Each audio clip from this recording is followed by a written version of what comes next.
Dear student, पिछले video lecture में हमने आईआर के अनुप्रयोग या आईआर स्पेक्ट्रोस्कोपी या स्पेक्ट्रोस्कोपी के अनुप्रयोग के बारे में व्याख्या की थी। आज हम यहाँ पे द्विपरमाणु अणु का कंपन घूर्णन स्पेक्ट्रा किस प्रकार से बनता है और उसके आधार पर उनका चयन नियम क्या होगा और उस चयन नियम के आधार पर जो कंपन घूर्णन संक्रमण के लिए जो ऊर्जा व्यंजक किस प्रकार से ज्ञात किया जाएगा और उससे जो हमारी जो ब्रांच बनती हैं जिसको हम पी ब्रांच और आर ब्रांच कहते हैं उनकी व्याख्या हम यहाँ पर करेंगे। तो देखिए, जो बोर्न ओपेनहीमर सन्निकटन है उसके अनुसार जो अणु है वो बिना एक दूसरे पर निर्भर किए कंपन व घूर्णन गतियों स्वतंत्र रूप से करता रहता है। इसको हमने ये माना कि अणु हार्मोनिक दोलित्र के रूप में है, अर्थात अणु की कंपन व घूर्णन गतियाँ मुक्त रूप से होती हैं व घूर्णन ऊर्जा की तुलना में कंपन ऊर्जा का मान काफ़ी अधिक होता है। तो इस प्रकार कंपन व घूर्णन के कारण अणु की कुल जो ऊर्जा होगी उसको हम इस प्रकार से दे सकते हैं कि कुल ऊर्जा E total is equal to E V या न्यू वी कह सकते हैं, E V plus E R, यहाँ पे ई वी और ई आर वाइब्रेशनल और रोटेशनल एनर्जी है। और इसका हम यदि ई जे के रूप में ई वी जे के रूप में लिखें तो E V J is equal to B capital B multiplied J into J plus one plus nu bar E multiplied V plus half centimetre inverse होती है। किसके लिए? ये हमारे हार्मोनिक दोलित्र के रूप में है। तो यदि यह अणु हमारा अहार्मोनिक या के दोलित्र के रूप में है तो उसके लिए जो डेल्टा ई वी जे का मान है वो होगा capital B multiplied J into J plus one plus nu bar E multiplied V plus half multiplied one minus V plus half into a centimetre inverse, जहाँ पर j इज इक्वल टू 0, 1, 2, 3 होंगे। इसी प्रकार जो v है वो is equal to 0, 1, 2, 3 होंगे।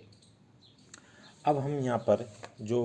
कंपन घूर्णन स्पेक्ट्रम है उसके लिए जो चयन नियम हमारा वो क्या होगा। तो देखिए, कंपन घूर्णन स्पेक्ट्रा के लिए जो चयन नियम है वो होगा delta we is equal two plus minus 1 और प्लस माइनस 2, जबकि delta J is equal two plus minus 1 होगा। और इसी आधार पर यानी चयन नियम के आधार पर हम कंपन घूर्णन संक्रमण के लिए ऊर्जा व्यंजक और उसके आधार पर हम पी यानी जो पी ब्रांच और आर ब्रांच की व्याख्या कर सकते हैं। तो हम ये मान लें कि हमारे दो ऊर्जा स्तर जिसमें एक निम्न ऊर्जा स्तर है और एक उच्च ऊर्जा स्तर है, तो उनमें जो हमारी कंपन और घूर्णन क्वांटम संख्याएं हैं वो मान लीजिएगा कि निम्न में हमारा वी डैश और जे डैश है, जबकि उच्च में हमारा वी डबल डैश और जे डबल डैश, जो कि निम्न व उच्च ऊर्जा स्तर के लिए कंपन व घूर्णन क्वांटम संख्या है। तो यदि इन दोनों ऊर्जा स्तरों में अंतर देखें तो डेल्टा जो ई इज इक्वल टू होगा हमारा वो हम इस प्रकार दे सकते हैं कि delta E is equal to बड़ा कोष्टक B into J dash multiplied J plus one minus B capital B multiplied J double dash multiplied J double dash plus one कोष्टक बंद plus V dash plus half multiplied nu bar E multiplied one minus nu dash plus half into A कोष्टक बंद minus V double dash plus half multiplied nu bar E multiplied one minus V double dash plus half into a centimetre inverse, जो कि समीकरण number 3 से हम दे सकते हैं, ऊर्जा के रूप में हम दे सकते हैं। यहाँ पर यदि मैं कहूँ कि v इज इक्वल टू 0 से यदि v इज इक्वल टू 1 में से संक्रमण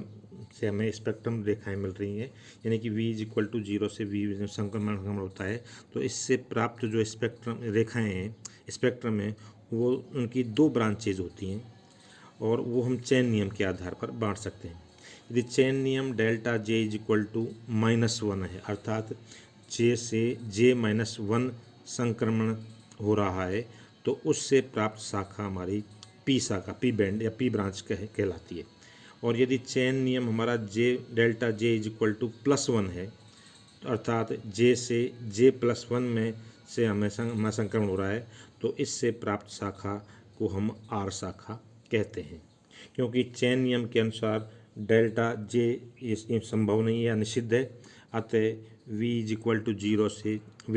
इज इक्वल टू 0 पर किसी प्रकार की कोई रेखाएं प्राप्त नहीं होंगी और इससे स्पेक्ट्रम में दोनों तरफ समान दूरी की रेखाएं हमें प्राप्त होती हैं, जिसको हम ग्राफ चित्र में इस प्रकार से दर्शा सकते हैं। तो देख लीजिएगा इस चित्र में यदि हम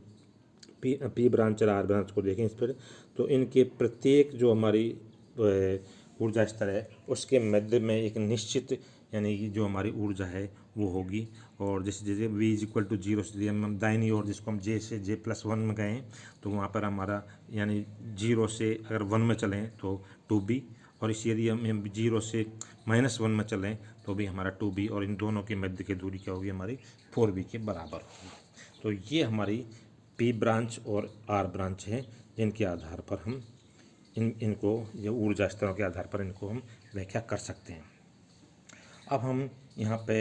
रमन स्पेक्ट्रा के बारे में अध्ययन करेंगे कि रमन स्पेक्ट्रा हमारा किस प्रकार से प्राप्त होता है। तो देखिए, जब कोई एक वर्णी प्रकाश किरण किसी पारदर्शी पदार्थ,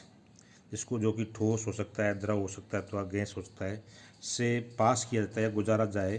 तो उस प्रकाश पुंज का काफ़ी भाग तो ट्रांसमिटेड हो जाता है, जिसको पारगत हो जाता है, और कुछ भाग सभी तरफ अवशोषित या प्रकीर्णित हो जाता है। इस प्रकीर्णित विकिरण की वही आवृत्ति होती है जो कि आपतित विकिरण की आवृत्ति होती है, और इस प्रकार के प्रकीर्णन को रेले प्रकीर्णन कहते हैं, जिसको हम चित्र द्वारा इस प्रकार से दर्शा सकते हैं। इस प्रकीर्णित प्रकाश में से कुछ विकिरणों की आवृत्ति आपतित विकिरणों की तुलना में कम या अधिक हो जाती है। इस प्रकार प्रकीर्णन को रमन प्रभाव कहते हैं। स्पेक्ट्रम की वे लाइन जिनकी तरंगदैर्ध्य रमन प्रभाव के कारण परिवर्तित हो जाती हैं, उन्हें हम रमन रेखाएं या रमन कहते हैं। और इस प्रकार की रेखाओं की जो सीरीज बनती है वो प्रकीर्णित पदार्थ का रमन स्पेक्ट्रम कहलाता है, स्पेक्ट्रम कहते हैं। और हम इनको आगे इस प्रकार से कह सकते हैं कि वे स्पेक्ट्रम रेखाएं जिनकी आवृत्ति आपतित विकिरणों की आवृत्ति से कम व तरंगदैर्ध्य का मान आपतित विकिरणों की तुलना में उच्च होता है, उन्हें स्टोक लाइन कहते हैं। जबकि जो वे रेखाएं जिनकी आवृत्ति आपतित विकिरण से अधिक व तरंगदैर्ध्य का मान आपतित विकिरणों की तुलना में कम होता है, उन्हें एंटी स्टोक लाइन कहते हैं। और एंटी स्टोक लाइन्स जो रेखाएं हैं उनकी तीव्रता स्टोक रेखाओं की तुलना में कम होती हैं, और ऐसे रेले लाइन्स व रमन लाइन जिनके बीच की आवृत्ति में अंतर डेल्टा वी जो होता है, जिसको हम तरंग संख्या भी कह सकते हैं, को हम रमन शिफ्ट कहते हैं। इसको हम ग्राफ द्वारा नीचे चित्र द्वारा दर्शा सकते हैं कि किस प्रकार से कौन सी रेखाएं हमारी स्टोक लाइन होंगी और कौन सी रेखाएं हमारी एंटी स्टोक लाइन होंगी। यदि ये मान लिया जाए कि आपतित विकिरणों की आवृत्ति VI है और प्रकीर्णित विकिरणों की आवृत्ति VE है, तो रमन शिफ्ट के अनुसार जो delta V is equal to होगा VI माइनस VE। और मैं कहता हूँ delta V bar is equal to जो होगा वो होगा हमारा VI bar minus VE bar, और इसको लेमडा के रूप में लिखें तो हम 1 upon lambda I minus 1 upon lambda E centimetre inverse होगी। स्टॉक लाइनों के लिए डेल्टा वी का मान धनात्मक होता है, जबकि एंटी स्टॉक लाइनों के लिए वी का मान ऋणात्मक होता है।